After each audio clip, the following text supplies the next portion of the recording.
بسم الله الرحمن الرحيم الحمد لله رب العالمين والصلاة والسلام على سيد الأنبياء والمرسلين سيدنا ومولانا محمد وعلى آله وأصحابه أجمعين.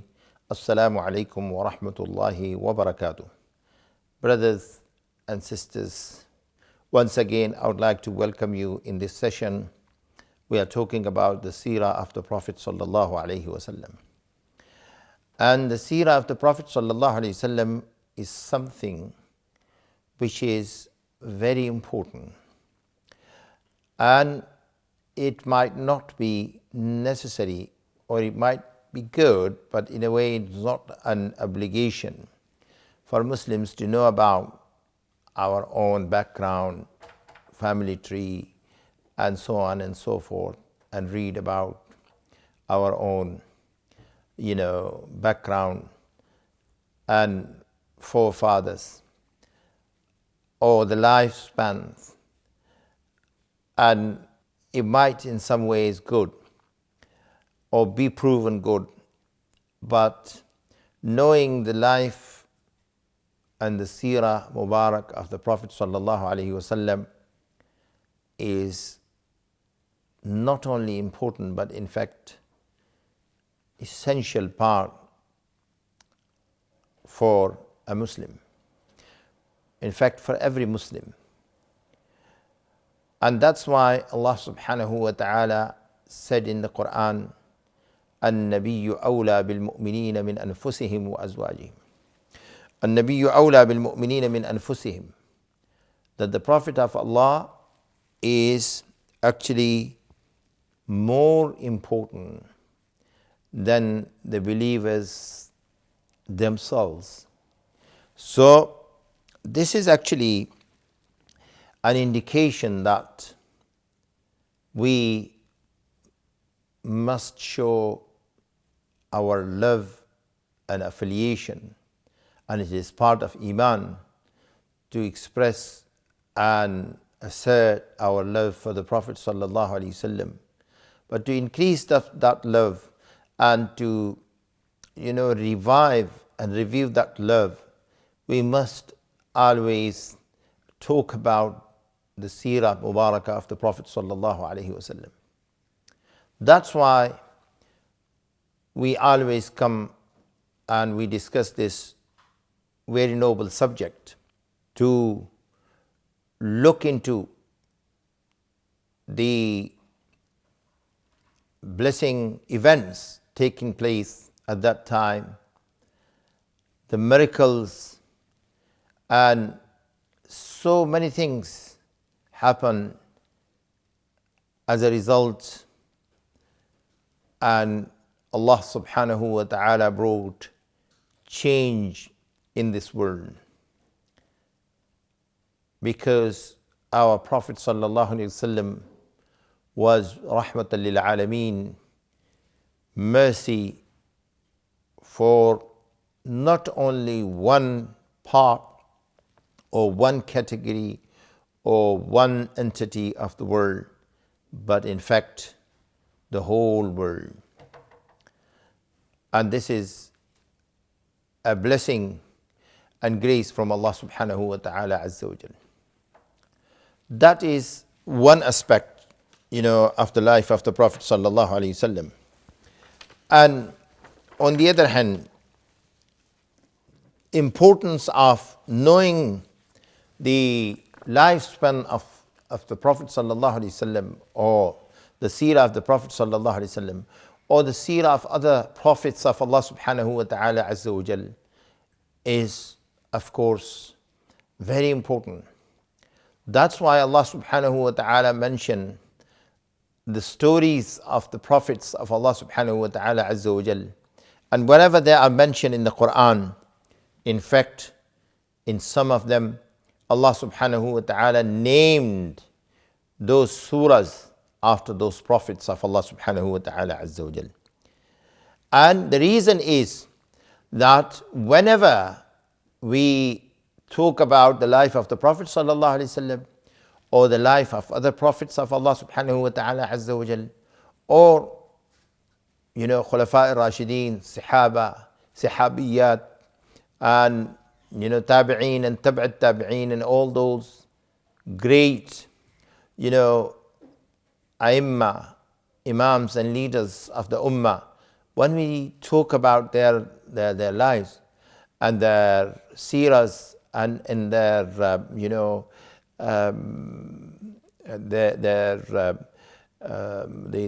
stories of their life as a whole or partially, that gives us a great, lessons. And Allah subhanahu wa ta'ala indicated to this action in the Quran. And Allah subhanahu wa ta'ala saying, وَكُلًّا نَقُصُّ عَلَيْكَ مِنْ أَنْبَاءِ الرُّسُلِ مَا نُثَبِّتُ بِهِ فُؤَادَكَ وَجَاءَكَ فِي هَذِهِ الْحَقِّ وَمَوْعِظَةٌ وَذِكْرَى لِلْمُؤْمِنِينَ. That whenever we reveal the stories of the previous prophets of Allah subhanahu wa ta'ala azza wa jal to you, saying to the Prophet sallallahu alaihi wasallam, مَا نُثَبِّتُ بِهِ فُؤَادَكَ, through which actually we give strength to your heart. And وَجَاءَكَ فِي هَذِهِ الْحَقِّ, and the truth come in those, stories, subhanallah. وَمَوْعِظَةٌ, and wise words. وَذِكْرَى لِلْمُؤْمِنِينَ, a reminder for the believers. So these stories and the life stories of the prophets of Allah subhanahu wa ta'ala and their da'wah to their people, their work of deen of Allah subhanahu wa ta'ala azza wa jal in their nations, carries so much of evidence and barakah and blessing for a believer.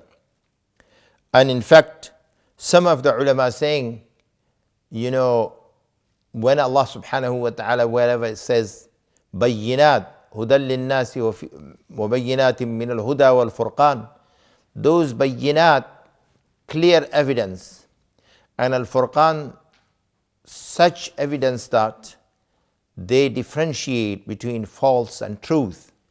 They are actually the stories of the prophets of Allah subhanahu wa ta'ala azza wa jal, which Allah revealed in the Quran. So it's very important to understand this, and that's why we should spend more time looking into and reading the life of the Prophet sallallahu alaihi wasallam. And that's why Allah subhanahu wa ta'ala names, some of the surahs. For example, Surah Yunus, Surah Hud, Surah Yusuf, which reveal the stories, either full or partly, some of the stories of the prophets of Allah subhanahu. As well as, other than the prophets, Allah subhanahu wa ta'ala mentioned the story of Luqman alayhi salam in Surah Luqman, and Ashab al-Kahf, and the story of Musa and Khidr alayhim salam. So these are actually important elements which we cannot ignore, and they must be kept in mind, and they are the very best reasons which gives us the reason for listening, for reading, for looking into the seerah of the Prophet sallallahu alaihi wasallam. But alhamdulillah, we are very blessed and fortunate that Allah subhanahu wa ta'ala gave us, the Prophet sallallahu alaihi wasallam. We are in the ummah of Muhammad sallallahu alaihi wasallam, whose every saying, action and command has been recorded and comes with a consistent chain to this day and age, that people who reveal, narrates or read to us the actions and acts and saying of the Prophet sallallahu alaihi wasallam, this is such a miracle that no other religion, as long as this alhamdulillah religion, ever might have such clear and authentic evidence. Not only this, but in fact in the whole of this chain, whoever is a narrator, being taken, criticized, looked at, even their character, their own practice, their own dealing with people, and then on the basis of that, they were chosen, to be worthy or not worthy of actually, carrying the chain or the message or the saying or the actions or the revelations of the Prophet sallallahu alaihi wasallam. And this is very important to keep in mind, and going back to this, seerah of the Prophet sallallahu alaihi wasallam. And it's very, important that this miracle must be kept in mind.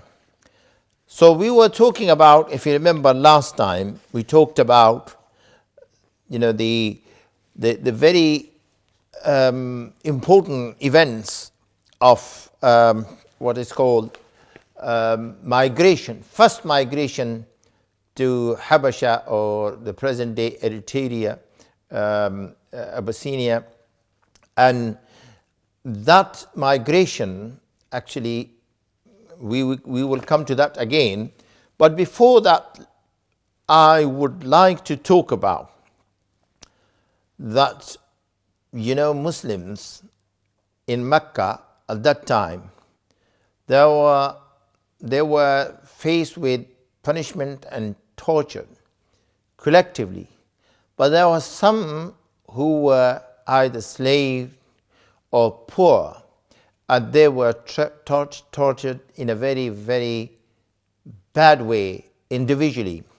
So they were asked to, or forced to leave Islam, to give up Islam, and not only to give up Islam, but in fact to leave the Prophet sallallahu alaihi wasallam. And they are, this is actually a very important element that we talk about, and that was the main cause of when the Prophet sallallahu alaihi wasallam permitted the Sahaba, some of the Sahaba, to go and migrate to Habasha, to Christian land. So the very first example in all this comes Imam al-Mu'azzinin, and we call him for taking very pride, Sayyidina, the chieftain of the Muslims, Bilal bin Rabah radiyallahu ta'ala anhu. He was himself from African origin, and he was slave to Umayyah ibn Khalf, who was a bitter enemy of the Prophet sallallahu alaihi wasallam. And he used to torture Bilal radiallahu ta'ala anhu every day, on daily basis, and used to put him on in the heat of the sun, in midday heat of the sun of Arabia, on stones, and force him to say things against the Prophet sallallahu alaihi wasallam, or deny the deen and the religion of the Prophet sallallahu alaihi wasallam, renegade. But he will never do that. And not only this, but sometimes he will take a big, stone, a big heavy stone, and put it on his chest, and will, torture him in different ways. And this was actually, a regular kind of practice from their side. And they used to laugh at and used to regard it as something, good they are doing. And that's how they became blind in their anger, rage, and in their disbelief and hatred for the Muslims. And at the end, that was Abu Bakr as-Siddiq radiallahu ta'ala anhu. May Allah be pleased with him. He who actually, paid for Bilal radiallahu ta'ala to be freed. And that's why Bilal radiallahu ta'ala used to pray and supplicate for, and I would say poems as well, praising Allah subhanahu wa ta'ala azza wa jal, and thanking Abu Bakr Siddiq radiallahu ta'ala anhu for taking him out from the slavery.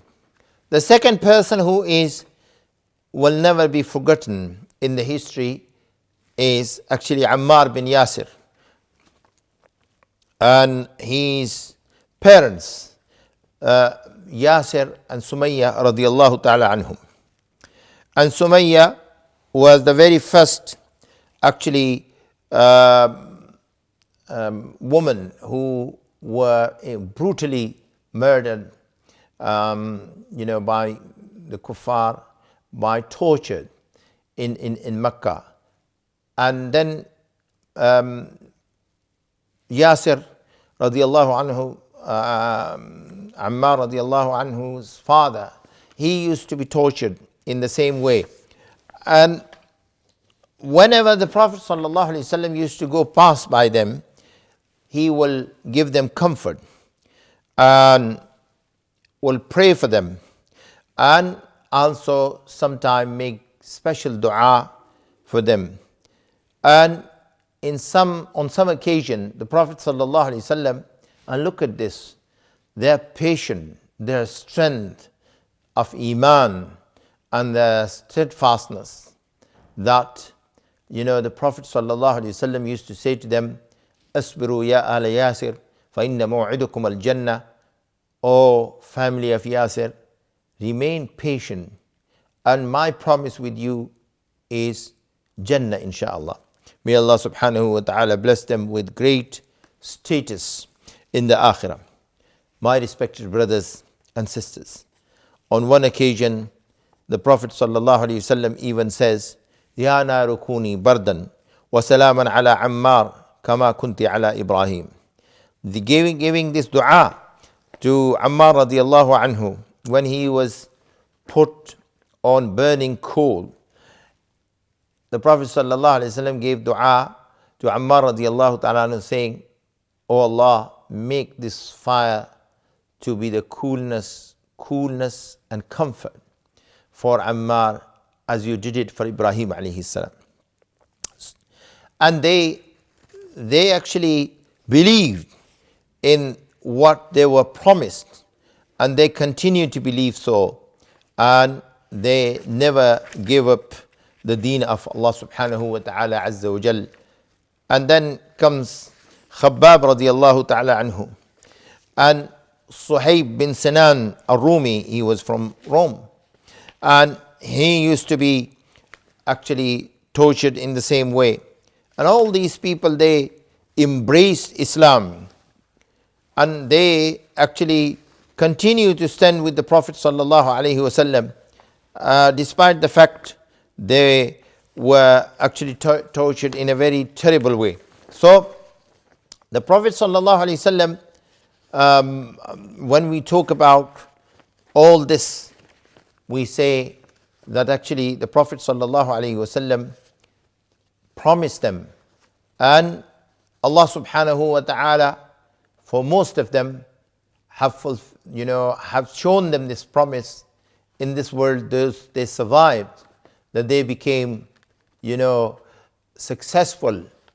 Alhamdulillah, Allah subhanahu wa ta'ala blessed them with such a great dignity, showed them the dignity of Islam and the advancement of the Prophet sallallahu alaihi wasallam. And they went to with the Prophet sallallahu alaihi wasallam to Medina al-Munawwara, and so on and so forth. Then in the course of all this, what was happening on one side, Zanira radiallahu ta'ala anha was another person, and she was slaved by Umar radiallahu ta'ala anhu, and he used to torture her before Islam, and obviously when he became Muslim, she was freed.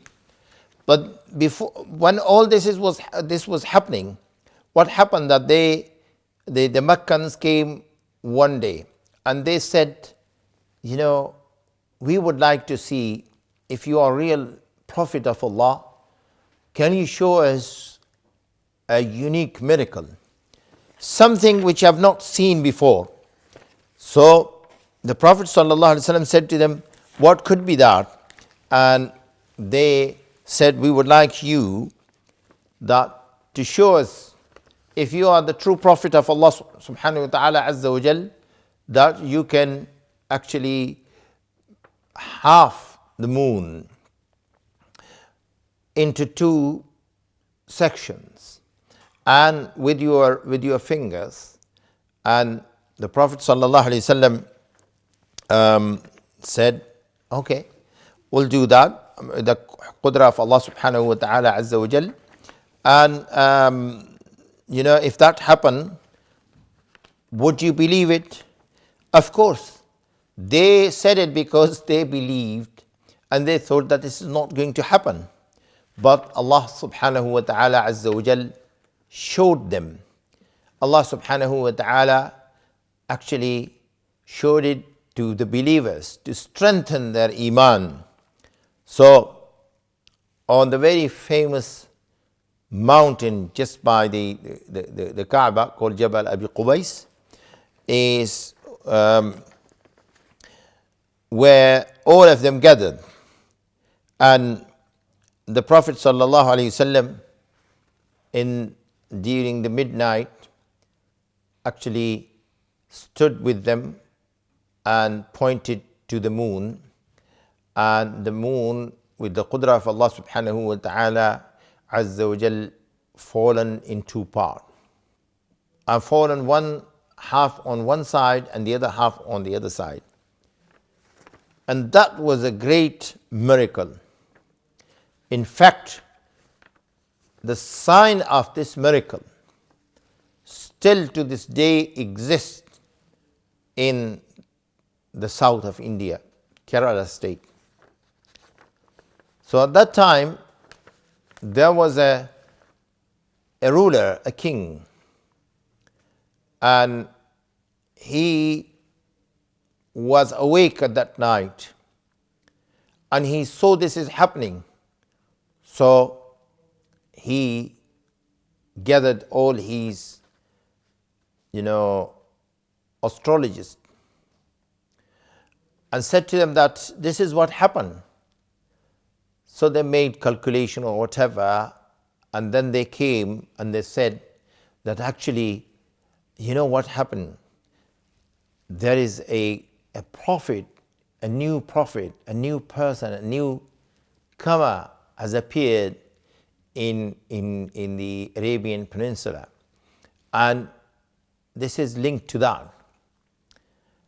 And he was old or too old, so he sent his young son to go and travel and find out that who this person is and get the news. And this person came from all along from India to Mecca to meet the Prophet sallallahu alaihi wasallam. He embraced Islam. He went back. When he went back, as he was approaching to the place where he came from, he was told that actually his father passed away, and a rebellion taken place, and people, some other people, or other rulers, they have taken over. But with the blessing of Allah subhanahu wa ta'ala azza wa jalla, he went on, and somehow he managed to get back the lost kingdom. And he established a mosque there which exists to this day, and so many of his people since then became Muslim. That was actually the first reach of Islam to the subcontinent through that way, even during the time of the Prophet sallallahu alaihi wasallam. So this was a miracle, and when this has happened and they saw that it happened, they turned away and denied this great miracle of the Prophet sallallahu alaihi wasallam. And when they denied it, Allah subhanahu wa ta'ala warned them in the Quran. And actually before that, a number of people from the surrounding areas, they came into Mecca and they embraced Islam. Alhamdulillah, and Islam was strengthening day by day. So this miracle happens, and this miracle, not only this is the only miracle, but in fact some of the narrations, despite the fact some might be, weak or strong, that, happen in a different way, but with sun being, held for the Prophet sallallahu alaihi wasallam, and so on and so forth. So it is very important to understand that during that difficult time, the Prophet sallallahu alaihi wasallam actually coped with all that. And then, due to this difficulty, he had to say to Muslims to go and migrate to Habasha, which inshallah we're going to discuss in our next session. Assalamu alaikum wa rahmatullahi wa barakatuh.